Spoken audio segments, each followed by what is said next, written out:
আজকে দুপুরে রান্না আমি লাকড়ির চুলায় রান্না করছি। আজকে সব কিছু রান্না করব লাকড়ির চুলায়। এই যে দেখুন সুন্দর চুলাটা এত সুন্দর জাল জ্বলে এই লাকড়ি দিয়ে রান্না করতে এত ভালো লাগে। যে কোনো কিছু দিয়ে এই চুলাটায় রান্না করা যায়। লাকড়ি, পাতা, তারপরে গিয়া কাঠের বুসি এটা দিয়ে এই চুলাটার ভিতরে সব কিছু দিয়ে রান্না করতে খুবই ভালো লাগে। খুব আরামদায়ক রান্না করতে। আর সব কিছু নিয়ে গুছায় গুছায় বসতে হয় লাকড়ির চুলায় রান্না করতে হইলে। তা না হলে দৌড়াদৌড়ি করতে হয়, ঘরে বাইরে দৌড়াদৌড়ি করতে হয়। আজকে আমি অনেক সুন্দর করে রান্না করছি, সব কিছুই মন মতন রান্না করছি, খুব ভালো লাগলো। ছাদ ঢালাইয়ের পরে কাঠের ছোট ছোট কাঠের লাকড়ি, তারপরে বাঁশ, এগুলি অনেক লাকড়ি আছে। তারপরে কাঠের গুঁড়া আনছি, বুসি আনছি, সব কিছুই আমি রাখছি। আমাদের কারেন্টের চুলা আছে, গ্যাস আছে, সব কিছুই লাগে।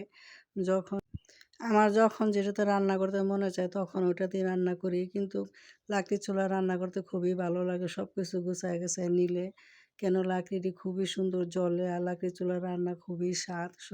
খুবই সবারই পছন্দ লাকড়ির চুলার রান্না, কিন্তু সবাই তো থাকে না, ফ্ল্যাট বাড়িতে সবাই থাকে।